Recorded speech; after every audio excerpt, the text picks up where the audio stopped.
Britain is standing at the edge of a political storm like no other. Imagine a country where the rules of citizenship, the promises made to millions, and the very idea of settled life are about to be torn apart. That's the Britain Nigel Farage has just set in motion. At a press conference in Westminster, the Reform UK leader delivered what could be the most radical immigration policy proposal Britain has ever heard. He vowed to abolish indefinite leave to remain, known as ILR, and even rescind it retroactively from hundreds of thousands who already hold it. This wasn't a small pledge. Farage called ILR a scam and a fiscal time bomb. His warning was crystal clear: if Britain doesn't stop granting permanent settlement, the country risks bankruptcy. According to Reform UK's estimates, 3.8 million migrants who arrived after the pandemic will qualify for ILR between 2026 and 2030. Farage painted a stark picture: too many, he claimed, are low-skilled, destined to rely on welfare, and likely to bring in dependents who will add further strain on public services. His solution? Scrap the system altogether. Replace ILR with renewable 5-year visas, forcing migrants to continuously prove their worth. Under this system, only those who can demonstrate fluent English, earn higher salaries, and meet strict thresholds would be allowed to stay.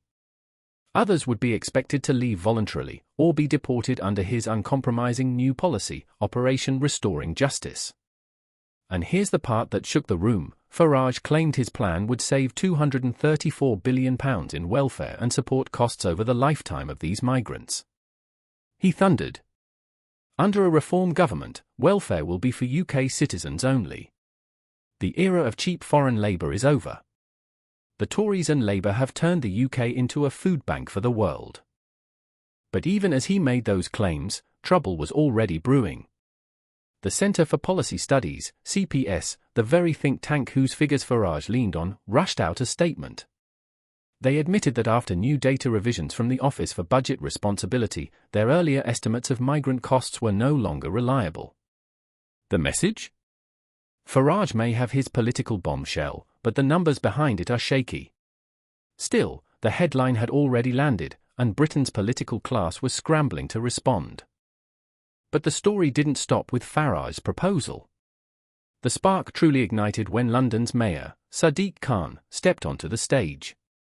Khan came out with a fiery statement, declaring, "Farage's policies aren't just unrealistic, they're dangerous, because they will damage London's economy and Britain's global reputation." Those words marked the beginning of an open confrontation, a duel between two men who see Britain through completely different lenses.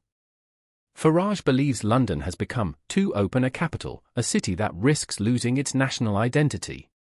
But Khan argues that London's true strength lies in its diversity, in its ability to bring the whole world together in one city without losing its values. And of course, the media seized on this drama, splashing headlines with side-by-side photos of Farage and Khan.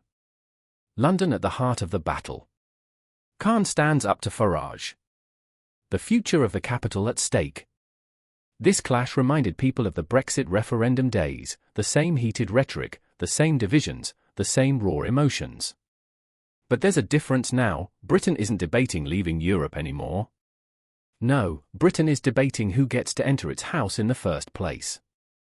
As the storm grew, the government itself had no choice but to respond. The Home Secretary issued a carefully balanced statement, but it was clear she didn't want Farage to dominate the conversation.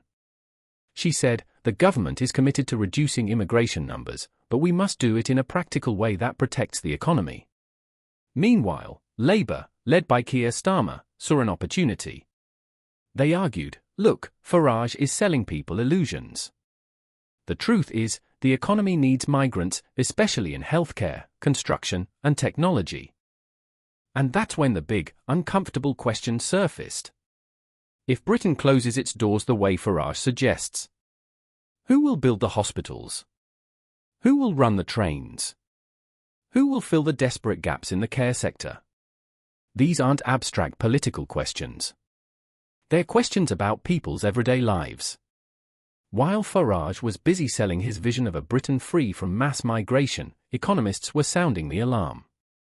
Think tanks and business leaders warned that scrapping settled status would trigger an economic earthquake.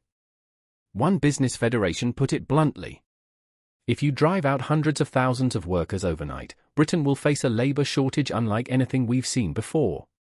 Sectors like hospitality, agriculture, and social care, already struggling, would collapse under the weight of sudden worker losses. Imagine empty supermarket shelves, farms without pickers, care homes without staff. But Farage supporters didn't blink. For them, these warnings are nothing but fear tactics, just like the infamous Project Fear during the Brexit campaign. They say, Britain survived leaving the EU, and it will survive this too. The battle lines were clear.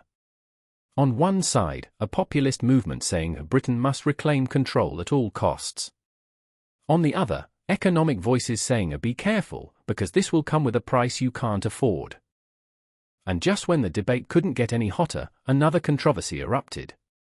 Reports began surfacing about the government's migrant language tests.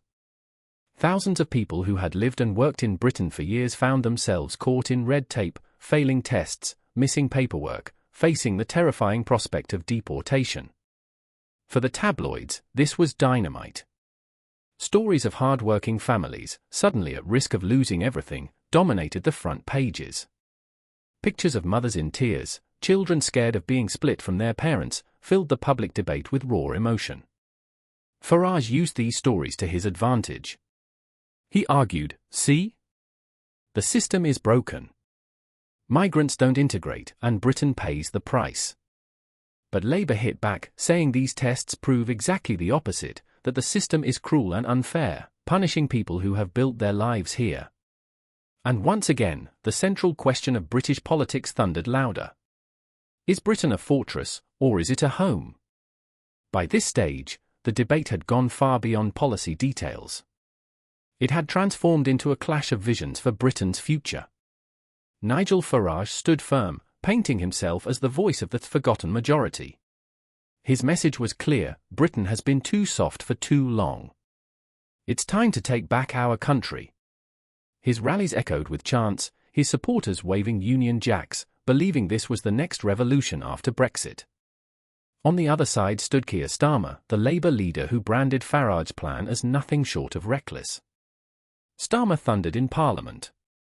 These policies are not only unrealistic, they are divisive. They pit neighbour against neighbour, and they threaten the very fabric of our society.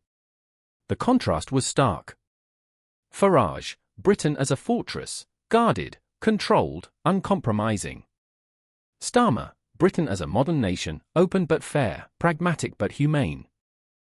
And in between them? Millions of ordinary Britons, torn between the fear of uncontrolled immigration and the fear of economic collapse if migration is shut down too hard, too fast. What happens next could redefine British politics for a generation. If Farage succeeds in rallying enough support, he could push Reform UK into becoming a serious contender, shaking the two-party system to its core. If Starmer manages to counter his populist wave, Labour could cement its power for years to come. But one thing is undeniable. Immigration is no longer just a policy issue.